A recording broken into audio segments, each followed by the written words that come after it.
नमस्कार दोस्तों, स्वागत है आप सभी का एक बार फिर से study with three toppers YouTube platform पर। बिना आपका वक्त गवाए हम यहाँ पर चर्चा करने वाले हैं सीधे टू द पॉइंट, क्योंकि हमारी क्लासेज जो रहती है वो आपको पता है बिल्कुल टू द पॉइंट सिलेबस के अकॉर्डिंग हम चलते हैं। पीवाईक्यू प्रश्नों को शामिल करते हुए ऐसा कंटेंट आपके बीच में लेकर आए हैं, कोई भी प्रश्न यहाँ से बाहर नहीं पूछा जा सकता। अब यहाँ पर देखिए टॉपिक 1 हम कर चुके हैं। टॉपिक 1 हमारा था आपके, हमने देखा था पिछली क्लास में, जिस पर 2600 व्यू जो है उस पर आए हैं। और आप एक बार जो है वो उसके कमेंट जरूर पढ़ लें। उसमें इतने सारे शानदार कमेंट कर रखे हैं बच्चों ने कि हमें जो है वो मोटिवेशन मिलता है, क्योंकि आप सभी को क्लास अच्छी लगी, हमारा कंटेंट अद्वितीय है, ये बात आपने मानी है, तो निश्चित तौर पर हमारे लिए जो है ये बहुत बड़ी खुशी की बात है। और मैं आपसे वादा करता हूँ कि यहाँ से बाहर कोई भी प्रश्न नहीं जाएगा। हमने हिंदी की शिक्षण विद्या करवाई, वो भी बिल्कुल तन मन धन से आपके लिए कंप्लीट कोर्स वहाँ पर करवाए हैं। अब हम गणित की शिक्षण विद्या भी उसी प्रकार से लेकर आ रहे हैं। हाँ, निश्चित तौर पर समय जो है यहाँ पर लग रहा है। इसकी एक ही वजह है, क्योंकि विद्यालय समय के अतिरिक्त हमें जो भी समय मिलता है वो हम आपके लिए निकालते हैं। और निश्चित तौर पर किसी क्लास को बनाने के लिए हमें कई सारा एफर्ट लगाना पड़ता है, उस क्लास को रिकॉर्ड करने का, एडिट करने का, उसके लिए कंटेंट इकट्ठा करना, उसको इस राइटिंग पैड पर लिखना, मतलब काफ़ी सारी मशक्क़त हमारी हो जाती है। फिर भी आप सभी साथियों के सपोर्ट की वजह से ये संभव है और इसीलिए आपके लिए ये लेकर आए हैं। तो देखिए, आप टॉपिक 1 के अंतर्गत हमने देखा था गणित की प्रकृति के बारे में, तो देखा ही था। उसके अलावा गणित के अर्थ, उसके अलावा गणित की परिभाषाएं हमने देखी थी। उसके अलावा हमने देखा था गणित की प्रकृति और गणित की तर्क शक्ति। इन चारों चीज़ों के बारे में हमने बात कर ली थी। अब ये चारों बिंदु जो है, अगर आपने क्लास नहीं देखी है तो निश्चित तौर पर आपको क्लास देखनी चाहिए, क्योंकि अर्थ, परिभाषा, प्रकृति एवं तर्क शक्ति जो है इसका निश्चित तौर पर आगे अपने उपयोग होगा आज की क्लास में। तो आज की क्लास में से अब तक रीट परीक्षा में कम से कम 20 प्रश्न पूछे गए। उन 20 प्रश्नों को हमने समाहित किया है और एक शानदार क्वालिटी वाली कंटेंट की एक क्लास हम लेकर आए हैं आपके बीच। इस क्लास में हम गणित शिक्षण की पाठ्यक्रम में क्या महत्व है इसके बारे में चर्चा करेंगे, लेकिन साथ में हम पाठ्यचर्या क्या होती है उसके बारे में भी चर्चा करेंगे। और हम यह भी चर्चा करेंगे कि गणित शिक्षण के कौन कौन से मूल्य हैं और मूल्यों से कैसे परिभाषाएं पूछी गई थी।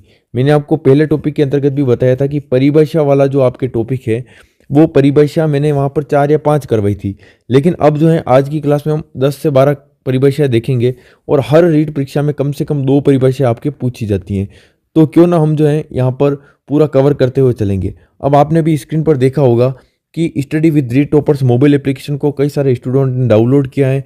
वहाँ पर ओल्ड पेपर वाला जो टेस्ट सीरीज है उसको भी परचेज किया है और विगत परीक्षाओं में पूछी गई आपके शिक्षण वीडियो की जो ई बुक और यूँ कह सकते हैं टेस्ट सीरीज टॉपिक वाइज जो है उसको भी परचेज किया है। उसके अलावा मैं आपको बताना चाहूँगा निःशुल्क टेस्ट आपके लिए सभी टॉपिक के रीट के सभी अंग्रेजी और एसएसटी को छोड़कर सारी वहाँ पर कंप्लीट करवा रखे हैं। तो निश्चित तौर पर आप वहाँ पर जाइए और अपने यूँ कह सकते हैं कि अपनी तैयारी को मजबूत वहाँ से आप कर सकते हैं, क्योंकि निःशुल्क हैं और निःशुल्क हैं, टॉपिक वाइज है और गुणवत्तापूर्ण है। फिर भी किसी क्वेश्चन में आपको डाउट हो तो वहाँ पर रिपोर्ट का ऑप्शंस भी है। हमारी टीम लगातार आपसे संपर्क में रहेगी, कोई दिक्कत वाली यहाँ पर बात नहीं होगी। अब यहाँ पर देखिए, आज का टॉपिक है अपना पाठ्यक्रम में गणित की पाठ्यक्रम में गणित का क्या महत्व है, क्यों गणित जो है वो पाठ्यक्रम में आपके शामिल है और गणित को क्यों इतना महत्व दिया जाता है, गणित शिक्षण के कौन कौन से मूल्य हैं, इनके बारे में हम चर्चा करेंगे। अब कुछ साथियों का कमेंट था कि गणित की शिक्षण विद्या कहाँ करवाई जाएगी, किस टॉपिक के अंतर्गत। तो मैंने आपको बताया था एक शिक्षण अधिगम वाला टॉपिक आपका लगभग सेकंड लास्ट टॉपिक है, 7वां या 8वां, उसके अंतर्गत हम बात करेंगे। और ये बात मैंने आपको पहले भी बताई कि शिक्षण अधिगम जो प्रक्रिया होती है उसी के अंतर्गत आपके शिक्षण के उद्देश्य भी हम पढ़ेंगे, क्योंकि ज्ञानात्मक, भावात्मक और क्रियात्मक उद्देश्य जो है उसके अंदर से काफ़ी सारे प्रश्न पूछे गए हैं, तो हम कवर करेंगे। गणित की कौन कौन सी पाठ्य पुस्तकें फेमस हैं, उनके नाम से गणित सार संग्रह है, जैसे गणित सिद्धांत हैं, तो ऐसी पुस्तकों के बारे में भी हम चर्चा करेंगे।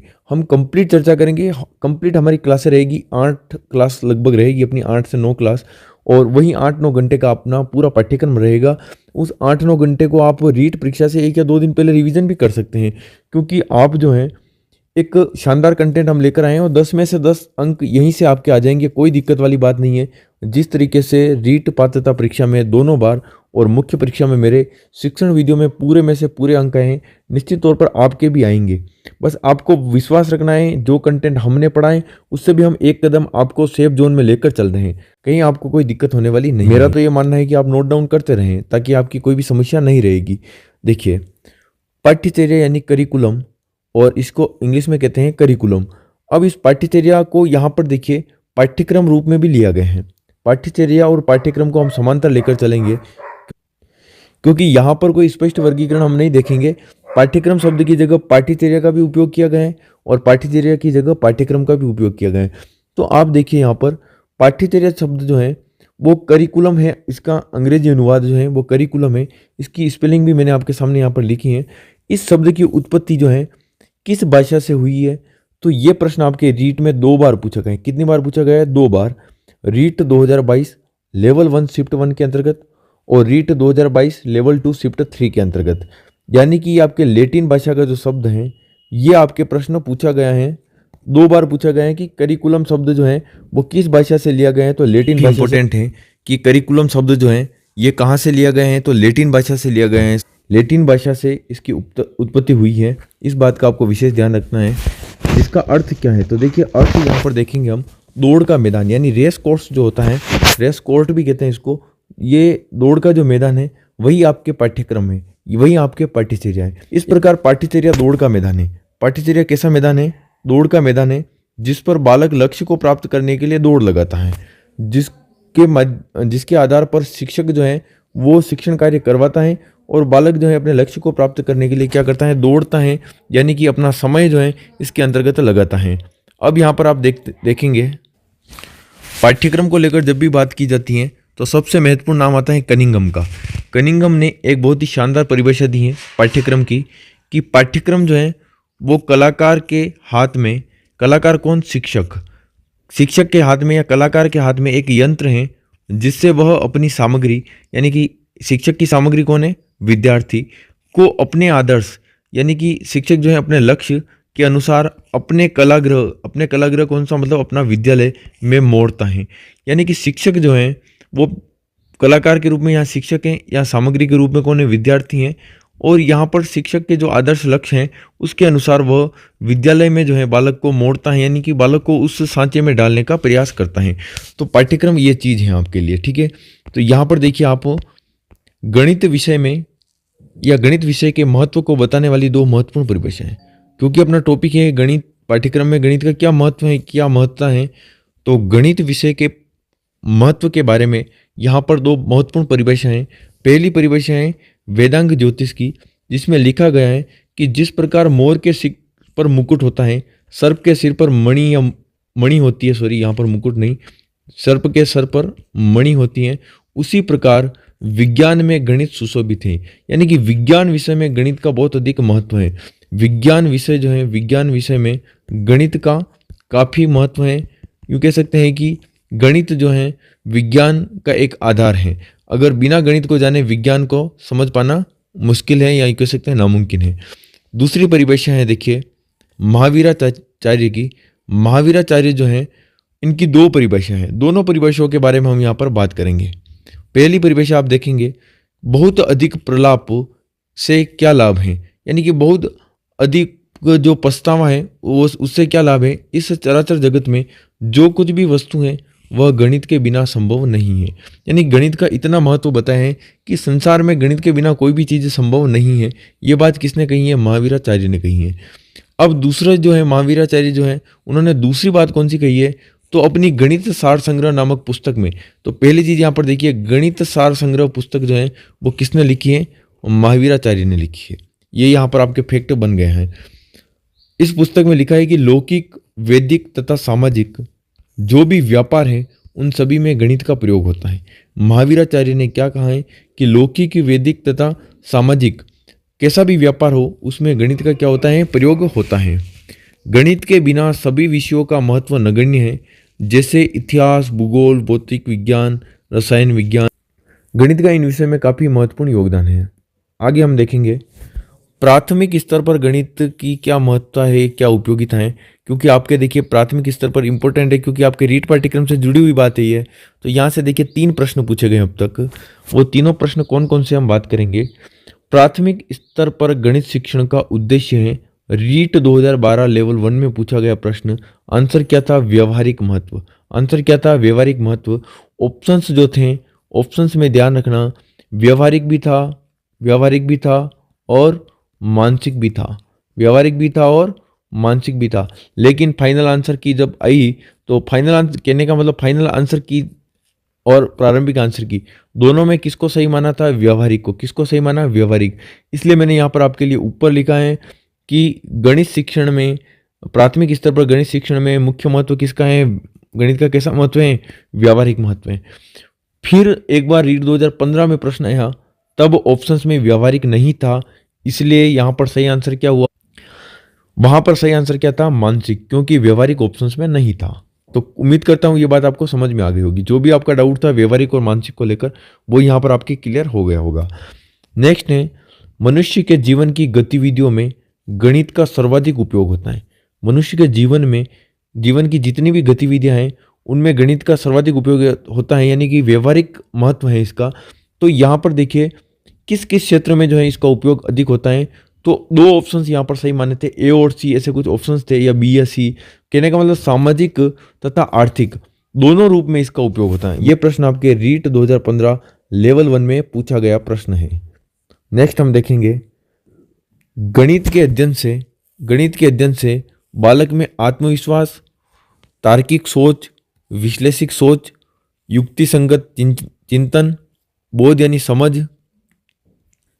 विश्लेषण, अवलोकन, स्पष्टीकरण, अमूर्त चिंतन योग्यता। गणित कैसी विषय है? अमूर्त विषय है। गणित कैसा विज्ञान है? अमूर्त विज्ञान है। सामान्यीकरण, आत्मनिर्भरता, स्वस्थ मनोवैज्ञानिक दृष्टिकोण व प्रशंसात्मक दृष्टिकोण आदि का विकास होता है। मैंने आपको पहले टॉपिक के अंतर्गत बताया था कि गणित विषय की कुछ प्रकृति है जहाँ से प्रश्न पूछा गया है, गणित से बालक में किन चीज़ों का विकास होता है। तो ये सारी चीज़ें आपके सामने लिखी हुई है। मैं मूल रूप में आपको यही बताना चाहूँगा कि जो सारी पॉजिटिव चीज़ें हैं वो सारी चीज़ें गणित से मिलती हैं, कहीं भी कोई दिक्कत आपको होने वाली नहीं है। जो भी आपके ऑप्शंस आएंगे उसमें एक नेगेटिव ऑप्शंस आएगा, वो आपको क्या कर देना है? हटा देना, वो आपके नहीं होगा। उसके अलावा जो बच गई वो सारी गणित की विशेषताएं, गणित के महत्व होंगे। नेक्स्ट हम देखेंगे NCF 2005, क्योंकि देखिए राष्ट्रीय पाठ्यचर्या रूपरेखा 2005 जो है वही आपके पाठ्यक्रम का निर्धारण करती है। अब इसके अनुसार गणित पाठ्यचर्या या पाठ्यक्रम निर्माण के क्या सिद्धांत है, इसके बारे में हम चर्चा करेंगे। इससे पहले हम बात करेंगे कि आपके यशपाल कमेटी जो है बिना बोझ के शिक्षा, उसने जो है NCF 2005 के लिए गठित कमेटी का क्या नाम है? यशपाल कमेटी। क्या नाम है? यशपाल कमेटी नाम है। और इस यशपाल कमेटी ने 1993 है 17 इसका मतलब सन इसका। और ये आपको ध्यान रखना है, बिना बोझ के शिक्षा, बिना बोझ के शिक्षा यानी कि, या बिना बोझ के अधिगम भी इसको कहा जाता है कई बार, लर्निंग विदाउट बर्डन, ठीक है, यानी कि बिना बोझ के शिक्षा, ये आपको ध्यान रखना है। NCF 2005 सिफारिश करता है कि प्राथमिक स्तर पर गणित की शिक्षा का केंद्र क्या होना चाहिए। ये आपके सीटेट में प्रश्न पूछा गया था, सीटेट में। तो आपको ध्यान रखना है कि कक्ष में की गई पढ़ाई को विद्यार्थियों की दैनिक जिंदगी से जोड़ने में सहायता करना, यानी कि किस प्रकार का महत्व की बात की गई है? व्यवहारिक एवं उपयोग, यानी कि व्यवहार में लाना।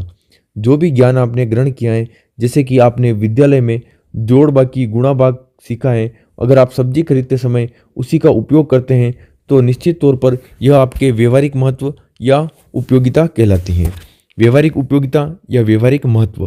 तो NCF 2005 यह कहता है कि जो भी आपने विद्यालय शिक्षा में या कक्ष में जो कुछ भी पढ़ाई की है वो विद्यार्थी के दैनिक जिंदगी से जोड़ने में क्या करता है? सहायता करता है, ठीक है। तो गणित जो है निश्चित तौर पर प्रत्येक विद्यार्थी के जीवन में उपयोग में ली जाती है। अब देखिए आप NCF 2005 जो है इसके अनुसार एक गणितीय पाठ्यक्रम जो है वो कैसा होना चाहिए। तो कैसा होना चाहिए, देखिए रीट 2017 लेवल 1 में पूछा गया है। तो छात्र केंद्रित भी होना चाहिए, क्रिया प्रदान यानी गतिविधि आधारित होना चाहिए, और विषय वस्तु कैसी होनी चाहिए? मनोवैज्ञानिक व तार्किक ढंग से व्यवस्थित होनी चाहिए। तीनों ऑप्शंस देखिए मैंने यहाँ पर राइट कर रखे हैं, यानी कि ये तीन ऑप्शंस जो थे ये तीनों वहाँ पर क्या थे? राइट थे। तो आपको ध्यान रखना है। उसके अलावा देखिए कोई भी विषय हो उसके पाठ्यक्रम में क्या होनी चाहिए? लचीलापन होनी चाहिए। लचीलापन का मतलब क्या होता है? फ्लेक्सिबिलिटी। क्या होता है? फ्लेक्सिबिलिटी, यानी फ्लेक्सिबिलिटी का मतलब होता है कि इसमें क्या होना चाहिए? लचीलापन। आवश्यकता पड़ने पर कुछ पार्ट का हटना, कुछ टॉपिक का जुड़ना, मतलब कठिनाई स्तर में बदलाव, ये सारी चीज़ें लचीलापन के अंतर्गत आती हैं। NCF 2005 ने सर्वाधिक बल ज्ञान की संरचना पर दिया है। किस पर दिया गया? ज्ञान की संरचना पर। यह भी आपके सीटेट में पूछा गया प्रश्न है कि NCF 2005 ने सर्वाधिक बल किस पर दिया गया है? तो सर्वाधिक बल किस पर दिया है? ज्ञान की संरचना पर दिया है। ज्ञान को ग्रहण करने की अपेक्षा ज्ञान की संरचना पर अधिक बल दिया गया है, यानी कि स्ट्रक्चर ऑफ नॉलेज जो है उस पर बल दिया गया है। तर्कपूर्ण ढंग से सोचने व विस्तृत अधिगम हेतु अभ्यास, यानी कि तर्कपूर्ण ढंग से बालक सोच सके, उसका विस्तृत अधिगम हो, इस हेतु क्या है? अभ्यास दिए गए हैं। किसके अंतर्गत? एनसीएफ 2005 ने कहा है कि तर्कपूर्ण ढंग से बालक सोचे, विस्तृत अधिगम करे, इस हेतु पाठ्यक्रम में क्या देना चाहिए? अभ्यास कार्य देना चाहिए। मानसिक शक्तियों का विकास, यानी कि गणित का पाठ्यक्रम ऐसा हो जो मानसिक शक्तियों का क्या करता हो? विकास करता हो। आगे हम देखेंगे कंठस्थ करने की बजाय समझने व मानस दर्शन, यानी कि विजुअलाइजेशन तथा चिंतन पर बल। कंठस्थ करना जो है ये आपके हमेशा क्या रहता है? नेगेटिव रहता है। ये आप ध्यान रखिएगा, सीटेट में ये प्रश्न पूछा गया है और सीटेट में पूछा भी जाता है। ये गणित की एक प्रकृति, एक विशेषता के रूप में है कि गणित में ज्ञान को रटने की बजाय समझने पर अंडरस्टैंडिंग और मानस दर्शन को आप यूँ समझ सकते हैं। अंग्रेजी अनुवाद के रूप में आप ध्यान रखिएगा विजुअलाइजेशन यानी मानस दर्शन, चिंतन पर बल और ये समझने पर बल दिया गया है। कंठस्थ करना नहीं है, रटना नहीं है। पहेलियों व मनोरंजनात्मक समस्याओं का समावेश, गणित के पाठ्यक्रम में पहेलियों का भी होना जरूरी है। उसके अलावा मनोरंजनात्मक समस्या समाधान की क्षमता जो है, इससे बालक में जो है समस्या समाधान की क्षमता विकसित हो, ऐसा पाठ्यक्रम होना चाहिए। अब देखिए गणित विषयों का अन्य विषय से क्या होना चाहिए? सहसंबंध होना चाहिए। ये कौन कहता है? आपके एनसीएफ 2005 कहता है। अब ये सहसंबंध जो होता है, को रिलेशन, ये गणित शिक्षण में आप देखेंगे 3 प्रकार का होता है। कितने प्रकार का होता है? 3 प्रकार का होता है। पहला होता है आपके एकिक सहसंबंध, एकिक को कहते हैं यूनिलेटरल। दूसरा है आपके पारस्परिक सहसंबंध, जिसको कहते हैं कोलेटरल। और तीसरा है आपके बहुपक्षीय सहसंबंध यानी मल्टीलेटरल। अब देखेंगे आप एकिक सहसंबंध का अर्थ क्या है कि अपनी ही 2 शाखाओं, यानी कि गणित की ही 2 शाखाएं, जैसे कि पहली शाखा हो गई ज्यामिति यानी रेखा गणित और दूसरी हो गई बीज गणित, इन दोनों के परस्पर संबंध को कहते हैं एकिक सहसंबंध। ये सहसंबंध से लेकर आपको प्रश्न पूछा जा सकता है, और अगर ये प्रश्न आपको पूछा जाए तो निश्चित तौर पर 90% अभ्यर्थी जो है उसको गलत करके आते हैं। तो आप ये ध्यान रखिएगा व्यवस्थित तरीके से कि एकिक सहसंबंध यानी एक ही विषय के 2 शाखाओं, जैसे गणित की 2 शाखाओं के मध्य सहसंबंध। दूसरा है पारस्परिक सहसंबंध। पारस्परिक सहसंबंध का मतलब होता है शाखा एक ही है, यहाँ पर एक ही शाखा के 2 प्रकरण, जैसे अंक गणित के 2 प्रकरण है, लाभ हानि और दूसरा है आपके प्रतिशत। इन दोनों के मध्य जो सहसंबंध है इसको कहते हैं पारस्परिक सहसंबंध। तीसरा है आपके बहुपक्षीय सहसंबंध। बहुपक्षीय सहसंबंध में क्या होता है कि 2 अलग अलग विषयों का जो सहसंबंध होता है वो आपके कहलाता है बहुपक्षीय सहसंबंध। तो कुल मिलाकर आपको सहसंबंध यानी को रिलेशन यहाँ पर समझ में आ गया। नेक्स्ट आप देखेंगे कि गणित का पाठ्यक्रम व्यक्तिगत विभिन्नता का ध्यान रखने वाला हो, मतलब पाठ्यक्रम किसी भी विषय का हो वहाँ पर कुछ सामान्य विशेषताएं, जैसे व्यक्तिगत विभिन्नता का ध्यान। दूसरा है आपके बालक की रुचि व क्षमता। बालक की रुचि व क्षमता, बौद्धिक क्षमता के अनुसार, बालक की रुचि के अनुसार ही पाठ्यक्रम का निर्माण किया जाना चाहिए। दूसरा है आपके सर्वांगीण विकास का सिद्धांत, यानी कि बालक के ज्ञानात्मक, भावात्मक तथा क्रियात्मक तीनों पक्ष का विकास करने वाला पाठ्यक्रम, पर्याप्त मात्रा में हल किए गए उदाहरण व अभ्यास प्रश्न, यानी प्रश्नावली के जो प्रश्न है, अभ्यास प्रश्न वो, और पर्याप्त मात्रा में उदाहरण, ये चीज़ें गणित के पाठ्यक्रम में होना बहुत आवश्यक है। क्योंकि जब तक अभ्यास प्रश्न और उदाहरण नहीं होंगे, गणित में जो प्राप्त ज्ञान है वो स्थायी नहीं हो पाएगा, बालक समस्या समाधान नहीं कर पाएगा। रीट 2012 लेवल 2 में पूछा गया प्रश्न है कि गणित शिक्षण में पाठ्यक्रम जो है उसकी क्या विशेषताएं होनी चाहिए। तो पर्याप्त मात्रा में हल किए गए उदाहरण, और उसके अलावा हल किए गए, क्योंकि उदाहरण जो होते हैं पाठ्यपुस्तक में हमेशा हल किए हुए होते हैं ऑलरेडी, और अभ्यास प्रश्न जो है हमें सोल्व करने होते हैं, यानी इन हल किए गए उदाहरणों की मदद से बालक जो है अभ्यास प्रश्न करता है। नेक्स्ट देखिए आप, गणित की वर्तमान एनसीईआरटी पाठ्यपुस्तकें किसकी अनुशंसाओं को ध्यान में रखकर लिखी गई है? ये सीटेट में प्रश्न पूछा गया है, क्योंकि देखिए सीटेट में गणित शिक्षण शास्त्र के काफ़ी अच्छे प्रश्न पूछे जाते हैं, तो हमने कहीं ना कहीं इसको भी समाहित करने का प्रयास किया है। तो देखिए एनसीईआरटी पाठ्यपुस्तकें जो हैं इसमें किसकी अनुशंसा जो ली जाती है, तो एनसीएफ 2005 जो है नेशनल करिकुलम फ्रेमवर्क, मतलब राष्ट्रीय पाठ्यचर्या रूपरेखा 2005 की अनुशंसाओं को ध्यान में रखकर ही जो है वर्तमान एनसीईआरटी पाठ्यपुस्तकें लिखी जाती हैं।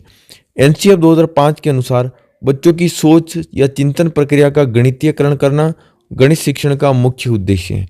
तो प्रश्न पूछा जा सकता है एनसीएफ 2005 के अनुसार गणित शिक्षण का मुख्य उद्देश्य क्या है? तो बच्चों की सोच जो है या बच्चे के चिंतन का गणितीयकरण करना। गणितीयकरण करना यानी उसको व्यवहार में लाना। नेक्स्ट आप देखेंगे एनसीएफ 2005 के अनुसार विकल्पों का या विषयों का क्या क्रम है? तो यहाँ पर देखिए एनसीएफ 2005 के अनुसार सबसे महत्वपूर्ण चीज़ होती है भाषा, और भाषा के बाद अगर किसी को महत्व मिला है तो वो महत्व किसको मिलता है? गणित को। तो आप यहाँ पर गणित का महत्व आप समझ सकते हैं कि एनसीएफ 2005 ने विषयों के महत्व पर जब चर्चा की है तो विकल्पों का क्रम या विषयों का क्रम क्या रखा है? पहली भाषा और दूसरा क्या है आपके? गणित। ये बैकग्राउंड नॉइस जो है उसके लिए मैं आपसे क्षमा चाहूँगा। निश्चित तौर पर कुछ परिस्थितियाँ ऐसी हैं जहाँ पर वातावरण से वॉइस जो है वो कहीं न कहीं इनपुट होती है, तो आप उसको एडजस्ट समायोजन करने का प्रयास करें। देखिए नेक्स्ट आप एनसीएफ 2005 के अनुसार विद्यालयों में गणित शिक्षण का संकीर्ण उद्देश्य क्या है? मुख्य उद्देश्य तो हमने यहाँ पर चर्चा कर ली है। गणित शिक्षण का जो एनसीएफ 2005 के अनुसार मुख्य उद्देश्य क्या है वो तो हमने बता दिया था कि बच्चों की सोच का या बच्चे के चिंतन का क्या करना? गणितीयकरण करना, ये इसका मुख्य उद्देश्य है। और अब देखिए संकीर्ण उद्देश्य होता है एक छोटा उद्देश्य, या कह सकते हैं संकुचित, जिसका क्षेत्र क्या होता है? संकुचित, सिकुड़ा हुआ क्षेत्र होता है, एक व्यापक सोच का अभाव होता है, उसको कहते हैं संकीर्ण उद्देश्य। तो संकीर्ण उद्देश्य यानी एक छोटा उद्देश्य है वो है संख्यात्मक कौशलों का विकास करना, यानी कि केवल संख्यात्मक कौशलों का बच्चे को गणित आ जाए, बस गिनती वगैरह आ जाए, पहाड़े आ जाए, जोड़ बाकी गुणा भाग आ जाए, ये केवल एक क्या है? संकीर्ण उद्देश्य है। मुख्य उद्देश्य क्या है? बालक के सोच का गणितीकरण हो ताकि वह व्यवहारिक रूप में अपने जीवन में जो है उसका उपयोग कर पाए। कोठारी आयोग जो है आपके, जिसको जो आया था अपने 1964-66 में, कोठारी आयोग ने क्या समीक्षा की और किस प्रकार की परिभाषा दी है? तो कोठारी आयोग का कहना है कि विद्यालय जीवन के प्रथम 10 वर्ष, ये प्रथम 10 वर्ष से जो बात आ जाए वो आप ध्यान रखना किसने दी है? कोठारी आयोग ने दी है कि प्रथम 10 वर्ष में विज्ञान एवं गणित विषय सभी बच्चों को अनिवार्य रूप से पढ़ाई जानी चाहिए। अब देखिए आप, इम्पोर्टेंट बात यह है, रीट में प्रश्न पूछा जा सकता है कि कोठारी आयोग के अनुसार विद्यालय जीवन में कितने वर्ष तक के बालकों को जो है गणित एवं विज्ञान जो है अनिवार्य रूप से पढ़ाई जानी चाहिए? तो प्रथम 10 वर्ष में विज्ञान एवं गणित विषय जो है सभी बच्चों को अनिवार्य रूप से पढ़ाई जानी चाहिए। अब छोटे बच्चे जो होते हैं कक्षा 5 तक, उनको विज्ञान पृथक रूप से न पढ़ाकर पर्यावरण विषय के साथ साथ ही जो है विज्ञान का सामान्य ज्ञान दिया जाता है, ये आप विशेष ध्यान रखिएगा। नेक्स्ट हम देखेंगे वास्तविक रूप से गणित विषय को इतना अधिक महत्व देने और अनिवार्य विषय बनाने में इसके अध्ययन से बच्चों को विभिन्न लाभ होते हैं, जिनको हम गणित शिक्षण के मूल्य भी कहते हैं। यानी कि वास्तविक रूप से अगर गणित विषय को इतना अधिक महत्व देते हैं और अनिवार्य विषय बनाने में इसके अध्ययन से बच्चों को क्या होते हैं? विभिन्न प्रकार के लाभ होते हैं, जिनको हम गणित शिक्षण के क्या कहते हैं? मूल्य। अब हम बच्चों को गणित शिक्षण पढ़ने के क्या क्या लाभ होते हैं, गणित का क्या महत्व है, इन सभी मूल्यों के बारे में हम चर्चा करेंगे।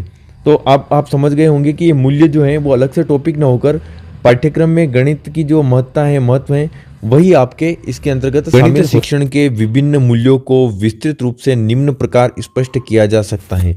यानी कि अब जो गणित शिक्षण के जितने भी मूल्य हैं उन मूल्यों के बारे में हम चर्चा करेंगे, और प्रत्येक मूल्य के बारे में जब हम चर्चा करेंगे तब हम देखेंगे कि कौन सी परिभाषाएं किस मूल्य को स्पष्ट करती है।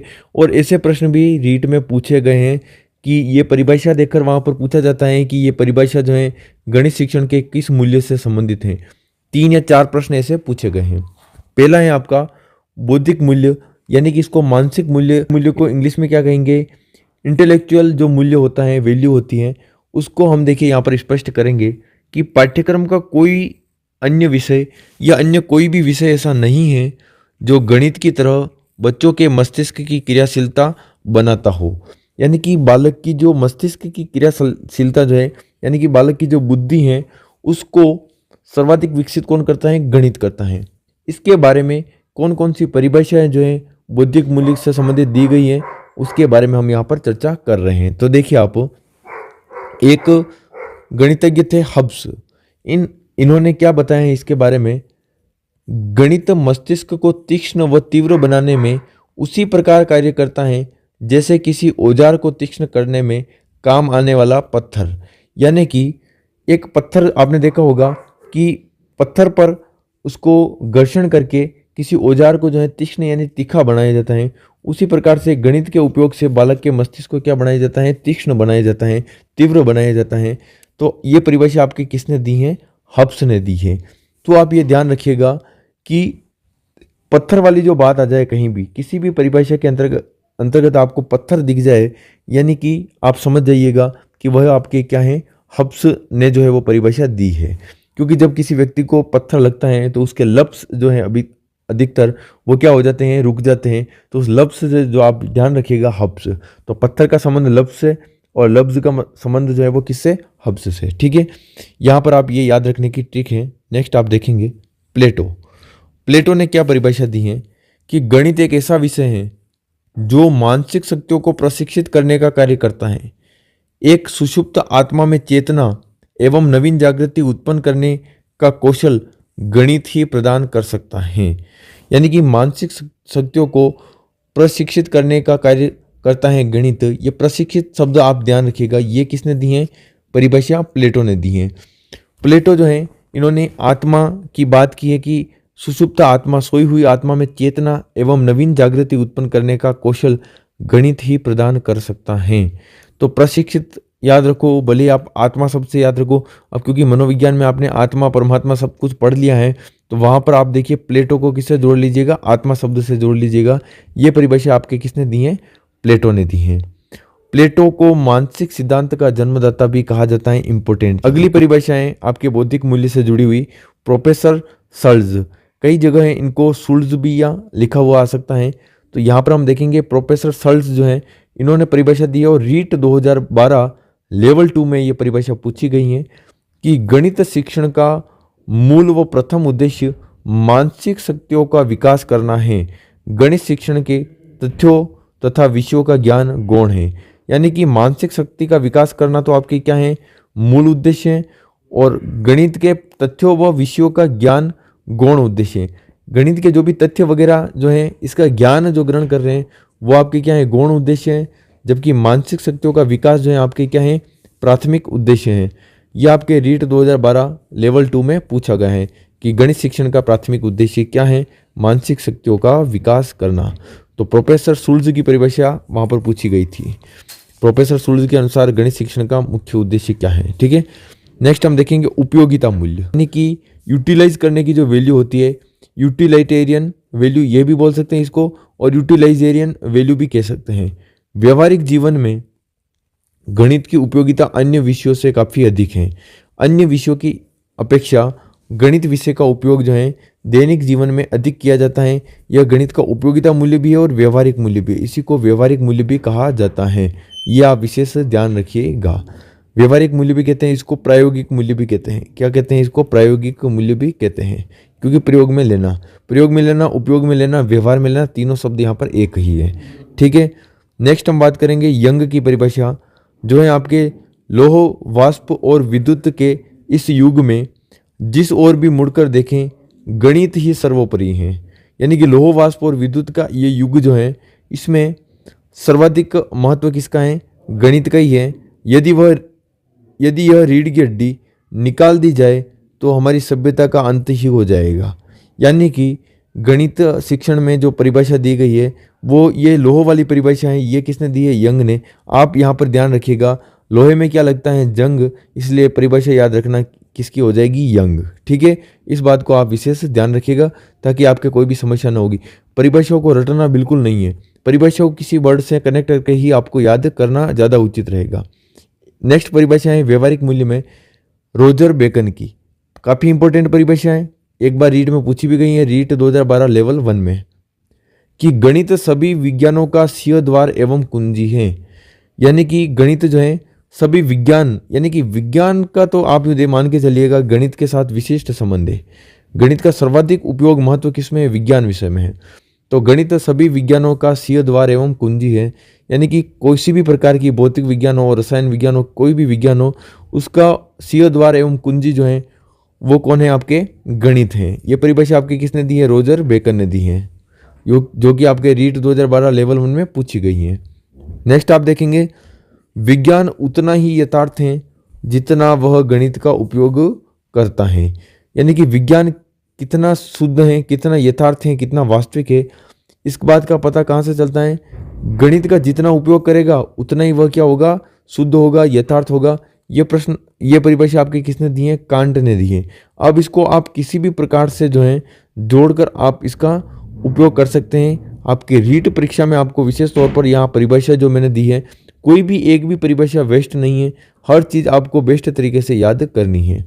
नेक्स्ट देखिए, अनुशासनात्मक मूल्य। डिसिप्लिन जो होता है यानी अनुशासन होता है। अब डिसिप्लिनरी वैल्यू जो है उसमें क्या होगा?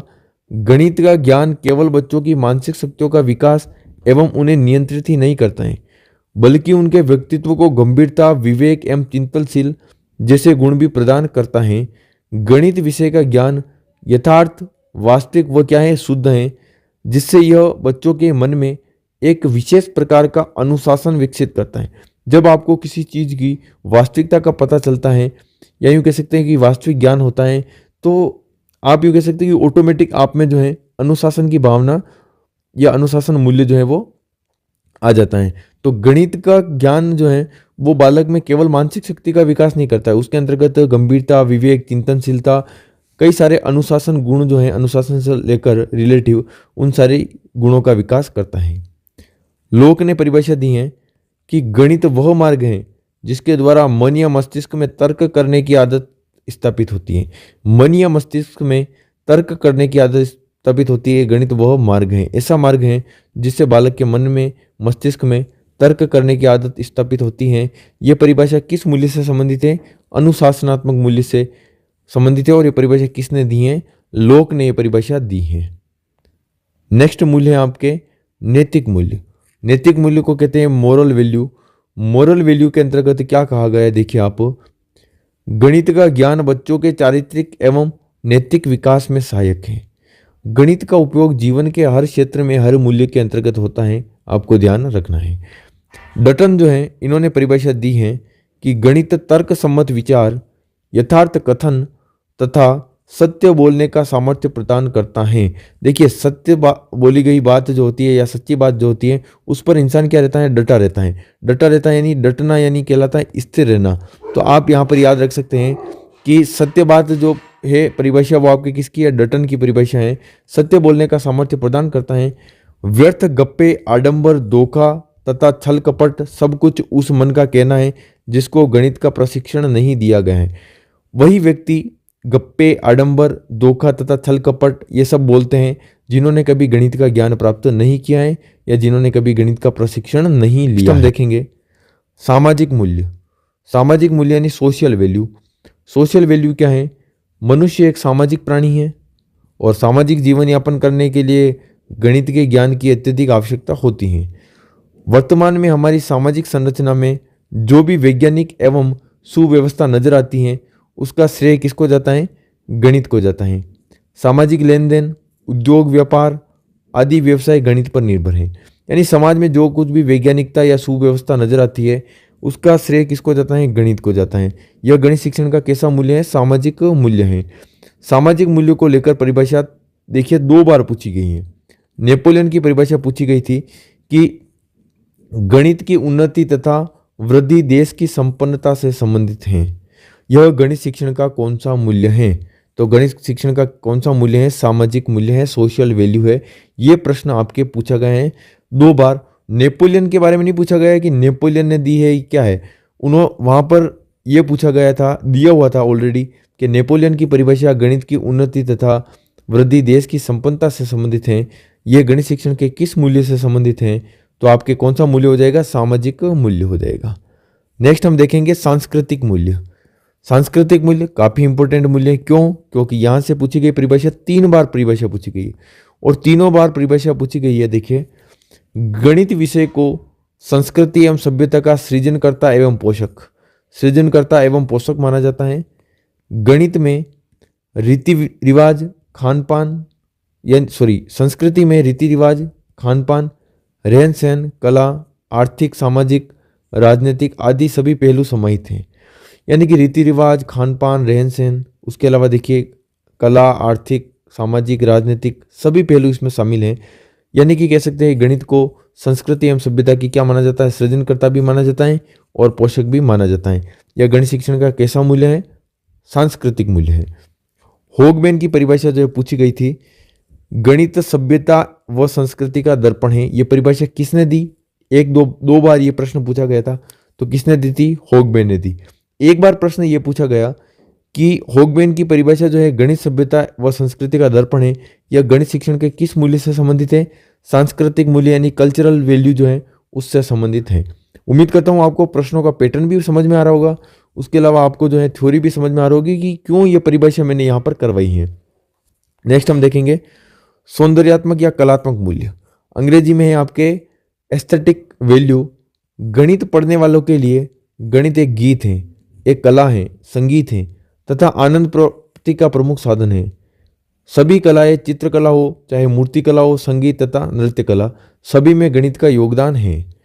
लेबनीज की एक परिभाषा जो है रीट में पूछी गई थी, वहां पर लेबनीज का नाम नहीं था, वहां पर पूछा गया था कि संगीत मानव के अचेतन मन का अंक गणित की संख्याओं से संबंधित एक आधुनिक गुप्त व्यायाम है। अब ये चीज जो है गणित शिक्षण के किस मूल्य से संबंधित है? ये संगीत शब्द जहां भी आ जाए, संगीत क्या है? एक कला है, तो आप ये ध्यान रखिएगा, ये कलात्मक और सौंदर्यात्मक मूल्य है। यही पूछा गया था कि ये परिभाषा जो है किस मूल्य से संबंधित है। वहां पर आपके सौंदर्यात्मक मूल्य न लिखकर कैसा मूल्य लिखा गया था? कलात्मक मूल्य लिखा गया। तो आपको ये याद हो गई होगी। नेक्स्ट आप देखेंगे सत्य ही सुंदर है। कितनी क्यूट बात कही है, कितनी किड्स जो है इन्होंने ये बात कही है। तो ये सत्य ही सुंदर है, सत्यम शिवम सुंदरम हमने पढ़ा है, तो सत्य ही क्या है? सुंदर है, सत्य ही शिव है। ये परिभाषा किसने दी थी? क्यूट यानी कि किड्स जो है इसने परिभाषा दी है।